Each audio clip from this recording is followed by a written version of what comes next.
min lisani yafqahu qawli yafqahu ya'lam. Allahumma alhimna wa talabidana ilman nafqahu bihi awamiraka wa nawahiyaka wa rasulna fahman na'lamu bihi kaifa nunajjika ya rahmar rahimin. Allahumma akrimna wa talabidana fil fahmi wa akhrisna min dhulumatil wahmi wa aftah lana abwaaba rahmatika wa anshur 'alaina hikmataka bi rahmatika ya arhamar rahimin. Sallallahu alaihi wa sallam. Al-Fatihah. A'udzu billahi minasy syaithanir rajim. Bismillahir rahmanir rahim. Alhamdulillahi rabbil alamin arrahmanir rahim maliki yaumiddin. Iyyaka na'budu wa iyyaka nasta'in. Ihdinas siratal mustaqim. Siratal ladzina an'amta 'alaihim ghairil maghdubi 'alaihim waladdallin. Amin. Jemaah yang dirahmati Allah Subhanahu wa taala, alhamdulillah pada malam hari ini kita semua masih tetap diberikan kesehatan, diberikan waktu, luang waktu dan istiqomah untuk menjalankan salah satu kewajiban kita, yaitu thalabul ilmi. Salawat dan salam senantiasa tercurah kepada Nabi Muhammad sallallahu alaihi wasallam, pada para sahabatnya dan keluarganya serta seluruh pengikutnya. Insyaallah kita kelak semua mendapatkan syafaat dari Nabi Muhammad sallallahu alaihi wasallam. Pada guru kita Al-Mukarram Ustaz Al-Nasir, yang sekaligus kita doakan kiranya Allah berikan ketabahan, Allah berikan kesabaran, Allah angkat penyakitnya dan Allah berikan kesembuhan. Setiap aktivitasnya Allah catat sebagai amal ibadah. Al-Mukarram Ustaz Rahmat Hidayah dan juga Bapak RT dan seluruh orang tua yang hadir pada malam hari ini semuanya dirahmati Allah Subhanahu wa taala. Bismillahirrahmanirrahim. Warahmatu bil muslimina amrun wajibun wa haqqun lazimun wa hiya bid du'afai wal masakini wa ahlil balaya wal masaibi aula wa aujabu wa man lam yajid fi qalbihi 'inda musyahadati du'afai muslimina wa ahlil balai minhum riqatan wa rahmatan wa huwa walidul qalbi. Bismillahirrahmanirrahim. Wa rahmatu bil muslimina amrun wajibun. Kita masih tema tentang rahmat pada malam atau pada minggu yang lalu. Saya pernah sampaikan bahwa la yud atau la yudkhilal jannata ahadukum amalan, bahwa tidaklah seseorang itu masuk ke dalam surga karena amal, illa ayyataghammadaniyallahu birahmati, kecuali Allah lah yang telah memasukkan rahmat. Artinya seseorang masuk ke dalam surga itu bukan karena amal, tapi karena rahmat Allah. Semua ibadah Nah, masalahnya bagaimana agar rahmat Allah itu datang? Ya, diantaranya dengan salah satunya menjalankan perintah Allah. Hadir dalam majelis seperti ini turun rahmat Allah. Rumah yang di dalamnya misalnya ada salah satu pendapat ya, rahmat Allah tidak akan masuk ke dalam satu rumah yang di situ ada anjing. Nah itu ya, kalau Syafi'i anjing memang sama dengan babi, kecuali Hanafi. Kalau Hanafi memang beda ya. Makanya rektor YIN Hidayatullah dulu Jakarta ya, Harun Nasution ya, dia mama anjing. Ini boleh ya, jadi nggak apa-apa. Tapi kalau menurut Imam Syafi'i itu sama dengan babi. Oke, jadi rahmat Allah kepada umat Islam adalah amrun wajib, merupakan masalah yang wajib, wa haqqun lazim, dan hak yang lazim. Innalillah, sesungguhnya Allah memiliki mi'atu rahmah. Innalillah mi'ata rahmah, sesungguhnya Allah memiliki 100 rahmat. Allah tahan 99, yang satu rahmat itu Allah turunkan di bumi. Nah, di bumi inilah bercampur semuanya bainal jinni wal insi wal hayawan, 3 makhluk Allah. Satu rahmat Allah yang Allah turunkan ke bumi ini dinikmati oleh 3 makhluk, jin, manusia, dan hewan. Berarti sangat sedikit, tapi betapa luar biasanya. Walaupun satu rahmat Allah turunkan ke bumi, disitulah tidak ada yang namanya anak gajah nginjek induk gajah nginjek anaknya sampai mati. Ada sifat rahmat Allah, termasuk binatang-binatang, ya.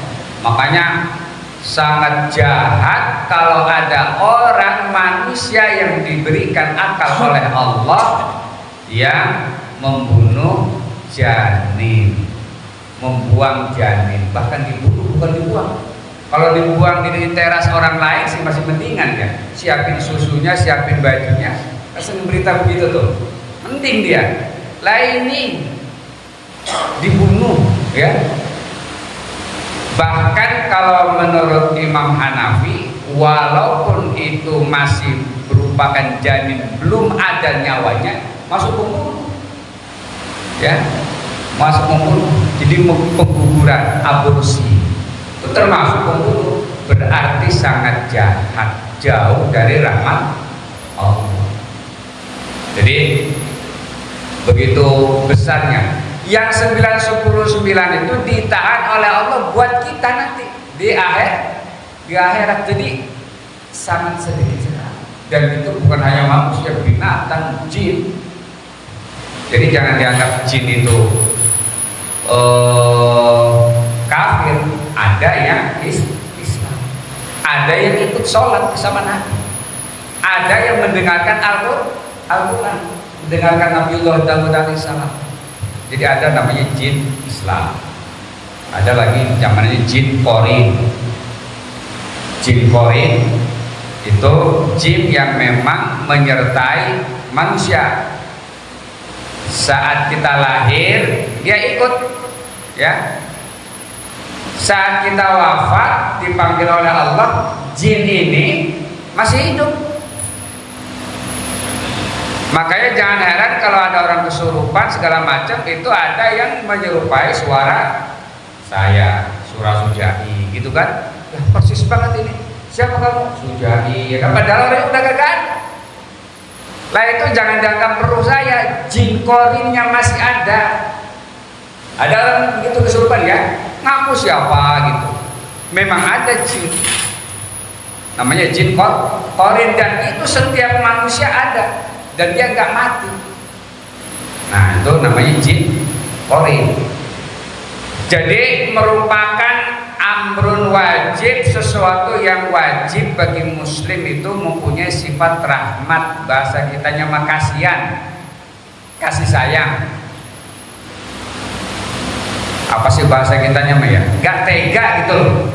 Kalau melihat orang asal masih ada sifat kasihan aja. Kan sering pernah saya jelaskan juga, seorang perempuan penzina tidak pernah melaksanakan perintah Allah, karena kasihan kepada anjing saja, dia tolong dengan sepatunya dari kulit, dia ambil air, kasihan nama anjing, dia meninggal, maka dia masuk surga. Sifat sayang. Jadi nggak hanya kepada manusia, termasuk kepada binatang. Saya pernah juga menyampaikan, seorang tokoh, seorang guru, seorang ulama yang mengambil semut dari tehnya yang tercebur, dia ambil, dia letakkan di lantai dan dia pergi. Itu dilakukan oleh almarhum Yai Maimun Zubair. Jadi sifat-sifat saya seperti itu. Nabiullah Sulaiman saat lewat pun sama, ya.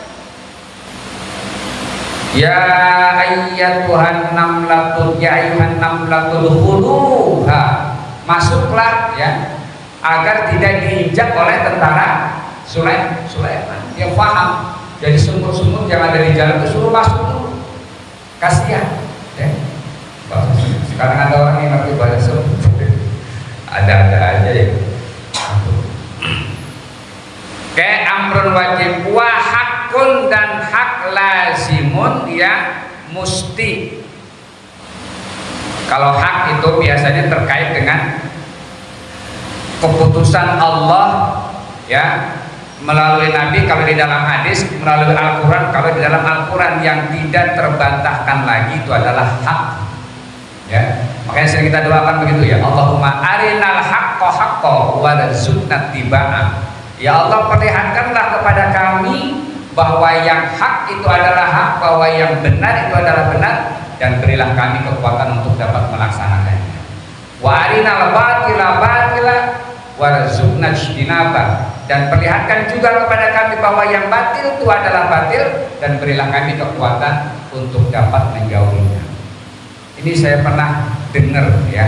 Makanya kita kalau dalam berdoa itu mesti teliti ya.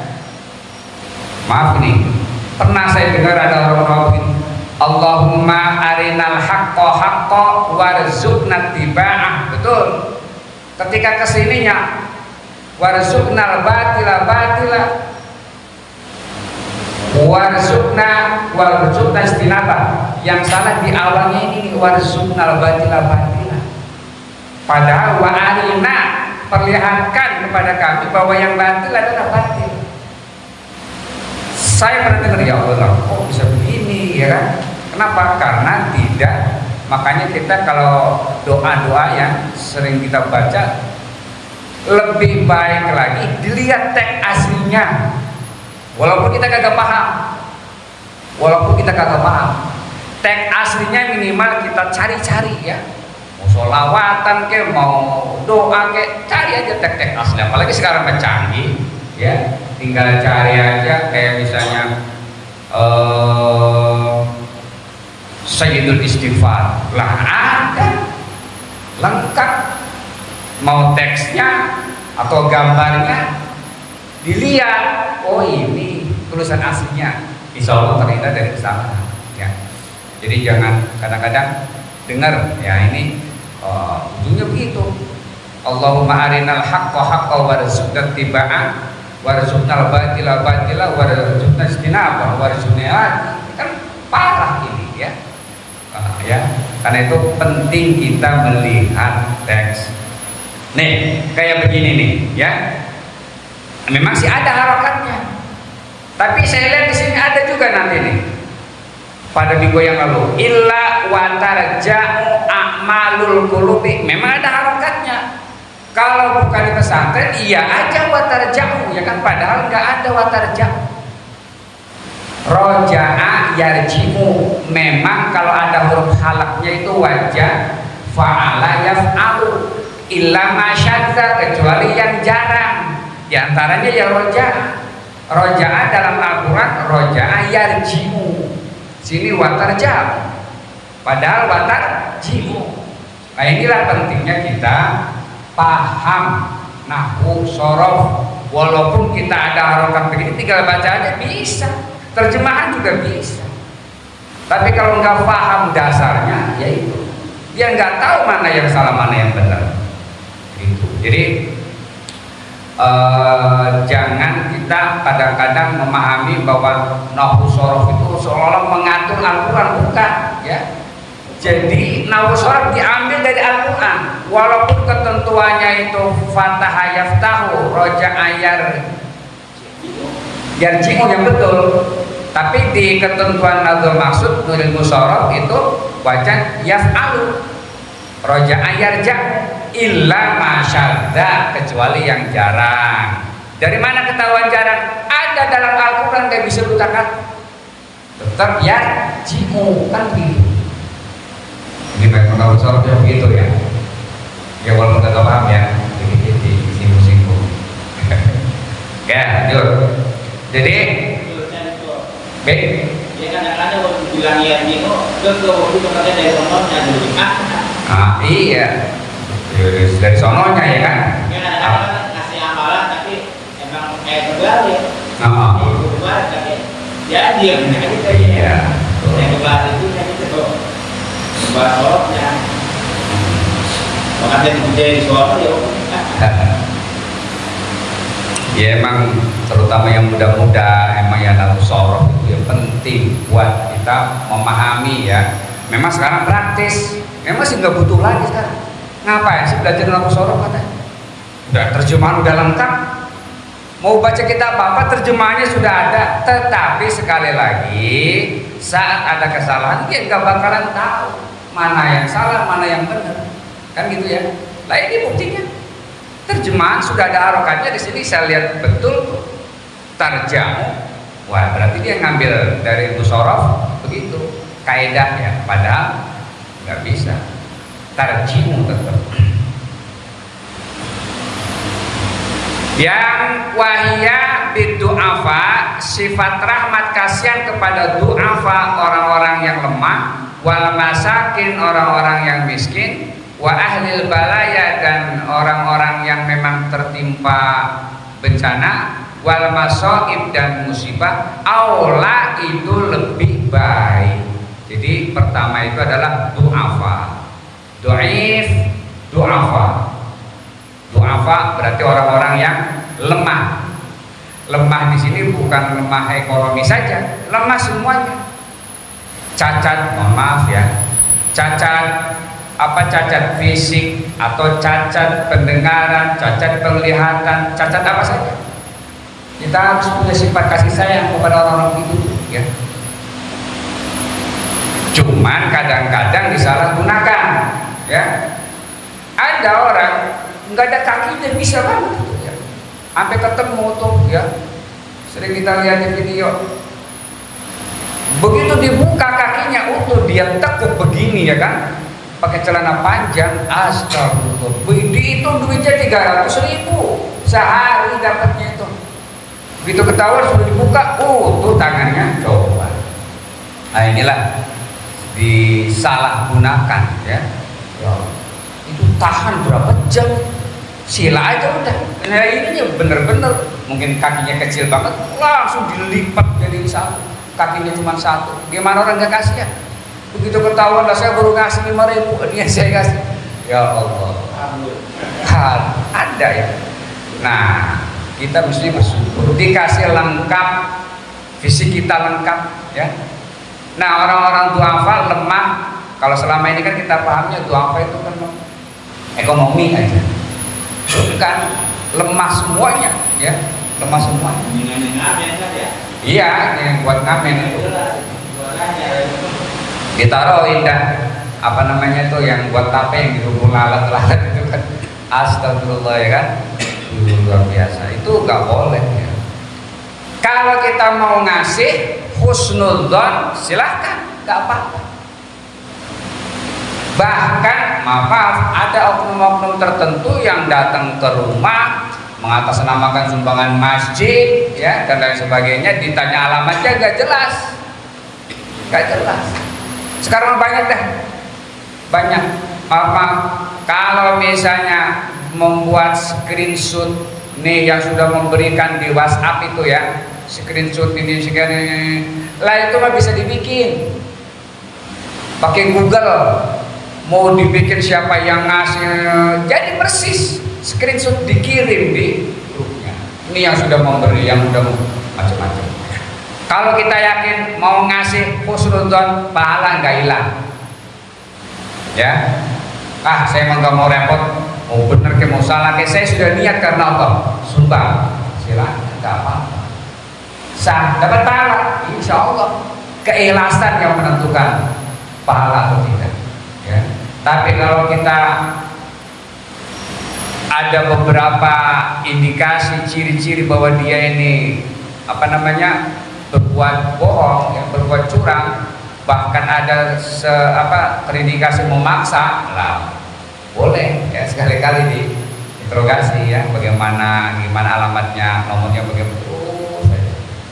Karena makan canggih ya. Okay. Jadi duafa lemah segala-galanya ya.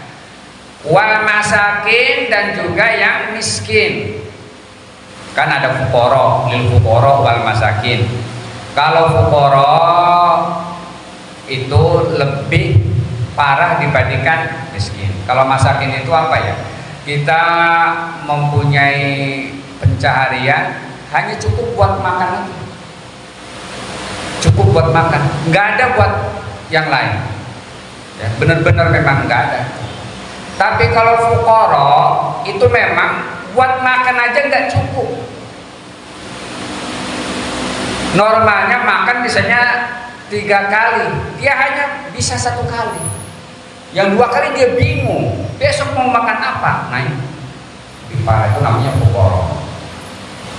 Padahal walaupun di dalam Al-Quran itu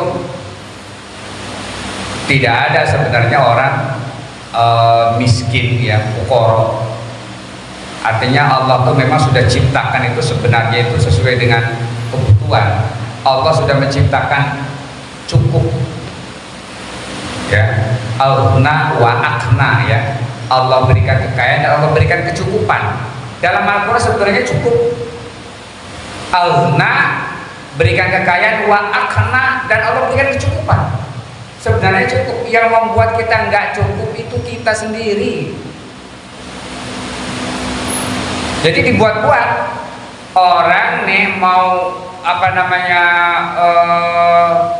cukup atau tidak itu kita yang menentukan, bukan orang lain. Ya, satu itu kita kadang-kadang memaksakan diri ya. Memaksakan diri, kita nggak tahu, nggak ada penghasilan, berani pinjol. Kan gampang banget, cuman KTP di-upload cair. Ya, mengembalikannya bingung ya, karena tidak ada penghasilan. Kalau dalam ilmu ekonomi kan begitu. Jangan berani utang, maksimal banget kalau kita mau utang itu 20% dari penghasilan kita. Jadi kalau kita penghasilan misalnya 10 juta, paling enggak kita pinjem buat mengembalikan itu modal ada 2 juta. Sama aman hidupnya. Penghasilan 10 juta, wah saya punya pinjaman nih yang sebulannya 2 juta. Nah itu kan aman tuh. Lah ini bukan nekat. Penghasilan kagak jelas, berani minjem, udah kejar-kejar kan.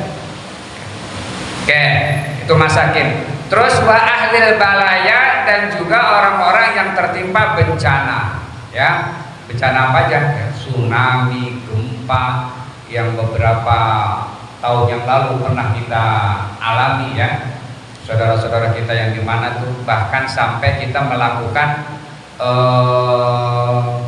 posko-posko di daerah sekitar. Saya pernah di daerah Jatimabur itu ya, sempat kita baju-baju bekas ya yang memang udah lama kita kumpulin tuh, sama uminya kita bawa, kita kirim sempat. Atau waktu itu bencana apa ya, lupa saya. Hal-hal kayak gitu, ketika ada bencana itu paling tidak kita jangan masa bodoh. Di daerah orang ini nggak bisa. Karena penilaiannya bukan saudara kita yang tertimpa bencana, penilaian kepada kita bukan, tapi yang menilai Allah. Jangan dikaitkan dengan orang. Orang sana mau tahu kayak mau enggak kayak ya, tapi Allah yang tahu. Dimanapun kita berbaik kepada orang lain, bukan mengharapkan kebaikannya dari orang itu, bukan, tapi Allah. Kita baik nih di kampung Kemang nih, pada siapa aja baik. Lalu kita berada di tempat di daerah orang lain. Kalau kita mengharapkan kebaikan dari orang yang pernah kita berbuat baik, nol. Kan kita berharapnya Allah. Dimanapun kita mempunyai sifat kasih sayang, berbuat kasih sayang di satu tempat, dimanapun kita berada, Allah yang balas kasih sayangnya di sana. Jadi kita jangan lihat orang, saya mau ngasih ini, dia kan biar baik sama kita, bukan begitu. Kalau secara agama, kalau secara matematik memang begitu. Kalau kita berbuat baik kepada orang lain, dia baik kepada kita. Itu kita kan teorinya begitu. Tapi dalam Islam enggak begitu. Ketika kita berbuat baik kepada orang lain, maka Allah yang balas. Artinya dimanapun kita berada, sekalipun orang enggak kenal dengan kita, Allah balas kebaikan. Ya, jadi bukan dengan orang-orang yang terkena bencana dia berbaik kepada kita, bukan. Ya, tapi Allah. Mereka nggak tahu, kita kirim, ya kan? Ada yang duit, ada yang baju, ada yang layak pakai gitu ya. Jangan baju-baju yang udah sobek, yang layak pakai. Ya. Itu ahlul balaya. Wal masoib, dan orang yang tertimpa musibah. Kalau balaya itu ibaratnya kan bencana ya. Kalau masoib itu kepada pribadi orang ya, terkena musibah banyak ya, musibah berupa ujian, cobaan yang menimpa kepada orang lain ya, penyakit, termasuk juga misalnya kehilangan ya, itu termasuk musibah. Kehilangan apa aja ya, kehilangan motor, kehilangan apa ya, itu termasuk musibah kepada kita. Termasuk juga yang menimpa kepada anak-anak kita, istri kita, semua itu bagian daripada musibah. Dan memang musibah itu merupakan materi uji dari Allah ya, materi. Alladzi khalaqal mauta wal hayata ya, Allah lah yang telah menciptakan kematian dan hidup. Untuk apa? Liyabluwakum, untuk menguji kalian semua. Ayyukum ahsanu amala, mana yang terbaik di antara kalian. Jadi materi ujiannya itu ada kitanya lancar-lancar saja, ke anak, ke istri, ke tempat usaha, macam-macam. Itu pasti ada. Nggak ada saya kira orang yang bebas, nggak ada yang diuji. Semuanya lancar, nggak ada. Nggak ada, pasti aja ada.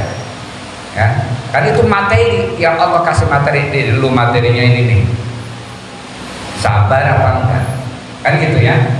Jadi merupakan keniscayaan dari Allah Subhanahu wa taala, tergantung kita. Gitu. Oke, insyaallah kita akan lanjutkan pada buku yang akan datang. Wa huwa ghalidul qalbi wallahu a'lamu bis-shawab. Kita dikirimu Allah sallallahu alaihi wasallam wa barik ala sayyidina Muhammad.